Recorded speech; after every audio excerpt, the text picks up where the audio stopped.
The sutta is 4.4.35. On a certain occasion, the Exalted One was staying near Rajagaha in the bamboo grove at the squirrels' feeding ground. Now on that occasion, Vassakara, the brahmin, a great official of Magadha, came to visit the Exalted One, and on coming to him, greeted him courteously, and after the exchange of greetings and courtesies, sat down at one side. As he sat thus, Vassakara, the brahmin, said this to the Exalted One: Master Gotama, we Brahmins proclaim a man, if he possesses 4 qualities, as one of great wisdom, as a great man. What are the 4 qualities?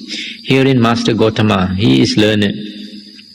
Of whatsoever he hears, he understands the meaning as soon as it is uttered, saying, this is the meaning of that saying, this is the meaning of that saying. Moreover, he has a good memory. He can remember and recall a thing done long ago, said long ago. Again, in all the business of a householder, he is skilled and diligent, and therein he is resourceful and capable of investigating what is proper to be done, what should be arranged. Now, Master Gotama, if a man possesses these qualities, we proclaim him as one of great wisdom, as a great man. If the worthy Gotama thinks me worthy of commendation herein, let him commend me. On the contrary, if he thinks me blameworthy, let him blame me therefore. I'll just stop here for a while. This Brahmin is a great official of Magadha, and he addresses our Buddha as Master Gotama, because Gotama is the surname of our Buddha. And sometimes our Buddha is addressed as Samana Gotama. Samana is a recluse or a renunciant. So these 4 qualities which the Brahmin says is hallmarks of a great man with a great wisdom. The first one, he is learned. Presumably he is learned in the Brahmin scriptures and worldly knowledge, etc. The second one, he understands whatever he hears, he understands. That's the second one. The third thing, he has a very good memory. The fourth one, in the business of a householder, he is skilled in the business of a householder. And these things he thinks would make a great man. Then the Buddha said, well, Brahmin, I neither commend you nor blame you herein. I myself proclaim a man possessed of 4 qualities to be one of great wisdom, to be a great man. What are the 4? Herein, Brahmin, we have a man given up to the welfare of many folk, to the happiness of many folk. By him are many folk established in the Aryan knowledge, to wit, in what is of a lovely nature, in what is of a profitable nature. Then the second one, to whatsoever train of thought he wishes to apply himself, to that train of thought he applies himself. To whatever train of thought he desires not to apply himself, to that train of thought he applies not himself. Whatever intention he wishes to intend, he does so, or not if he so wishes. Thus he is master of the mind in the ways of thought. And the third one, also he is one who attains at will, without difficulty and without trouble, the 4 jhanas which belong to the higher mind, which even in this very life are blissful to abide in. And the fourth, also by destruction of the asavas in this very life, thoroughly comprehending it of himself, he realizes the liberation by mind, the liberation by wisdom, and attaining it abides therein. No, Brahmin, I neither commend nor blame you herein, but I myself proclaim a man possessed of these 4 qualities to be one of great wisdom, to be a great man. These 4 qualities that the Buddha mentioned. The first one is he is always looking after the welfare of the many folk, to the many people. He cares for the welfare of others. The second one, he's a master of his mind. To whatever train of thought he wishes to apply himself, he can do so. Whatever train of thought he does not wish to apply himself, also he can do so. And then the third one, he attains the 4 jhanas. The fourth one, he has destroyed the asavas. I'd like to mention again the first one is this person, he is always concerned with the welfare of others. But then, but in the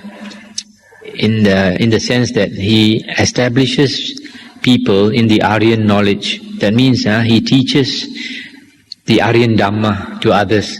This is what is meant by helping others. Now in the Buddha's teaching, the Buddha said, of all the gifts that we can make to others, the highest gift is the gift of the Dhamma, the teaching of the truth. That is real compassion. To worldly people, like doing charity, doing good deeds, becoming a vegetarian and all that, that is good. And it is good. But then, of all these actions, the highest is the gift of knowledge. Because if we think about it carefully, suppose somebody is in difficulty and comes to us, needs help. For example, a person is hungry. So if you are concerned with that person's welfare, you give him food to eat, you feed him.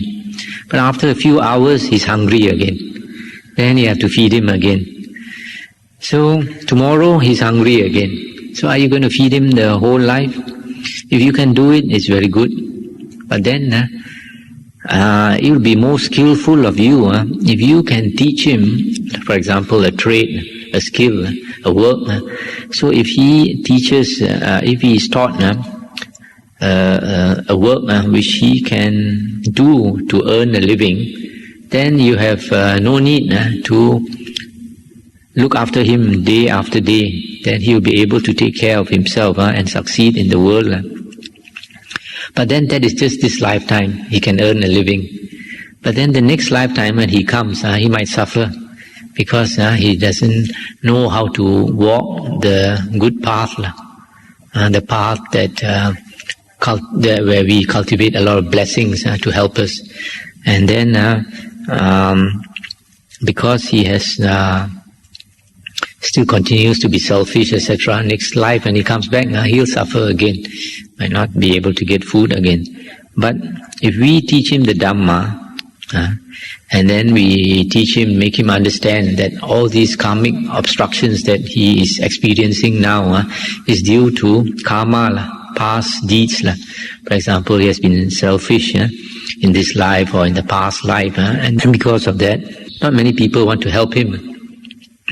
And then if he understands that he has to cultivate blessings so that people can like him, he's got to speak kind words instead of harsh words, etc. And then slowly, and he's also got to understand that karma is not only past life karma, but this life karma. He's got to exert himself to look after himself in this life also. So he not only gets a job to succeed in the world, he also cultivates some of the good qualities in life which will help him not only this life, even the next life. So if we teach him this kind of Dhamma, then we are not benefiting him not only this life, we are also benefiting him in the next life or the next few lives to come. That's why the gift of Dhamma is the highest gift. And because when we teach Dhamma to people, we are teaching them to lead a skillful life instead of an unskillful life. The kusala and akusala, this word kusala can be translated as skillful or wholesome. A wholesome life, a skillful life. Because in life, we find of suffering, there are two types of suffering. There's a type of suffering which nobody can avoid. For example, getting old, growing old, becoming sick and dying. Nobody can run away from that. All beings would experience that. But there are certain kinds of suffering which are unnecessary, which we can avoid. For example, if a person drinks and drives, you drink and drive, you get into an accident. That was not necessary. It could have been avoided. So in the same way, there are also other things that we can cultivate now to to avoid suffering. For example, if we speak skillful words to people instead of harsh words, then we can avoid unnecessary suffering in one way. Another one is we know how to keep our precepts. Another one, if we know how to listen to the Dhamma, if you know how to do charity, etc. So these are all the teachings that the Dhamma teaches us to lead a very skillful life, so that we go through life with the minimum suffering. And not only that, even the minimum suffering, eventually we sort of make it dry out by getting out of samsara, out of the round of rebirths.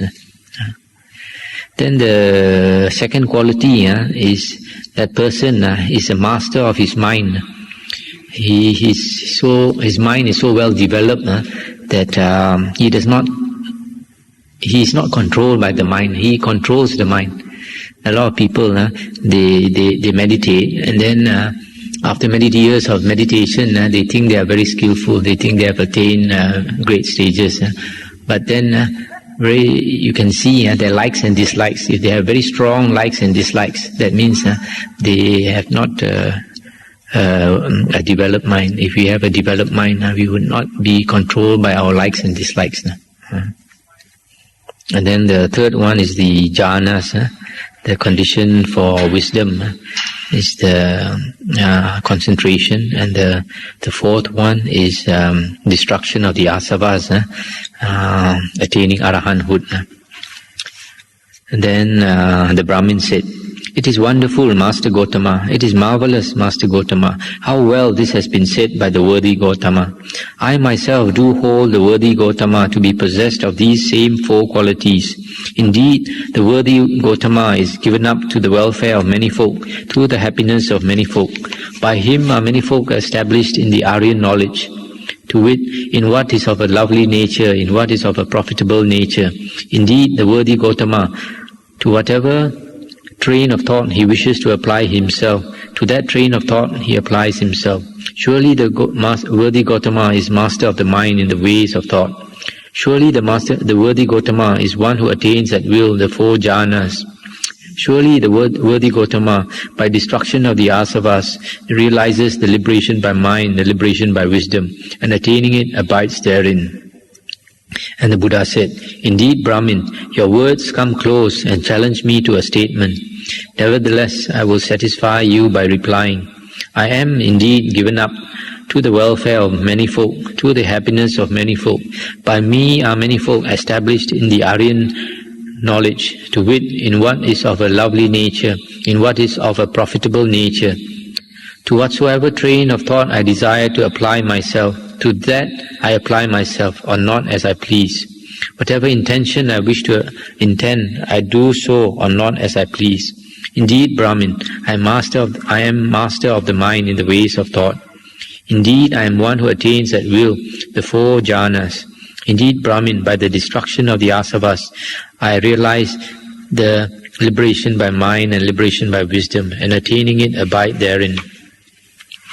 And that's the end of the sutta here. So there's another case where somebody is challenging the Buddha, and he acknowledges that he has attained all these four qualities.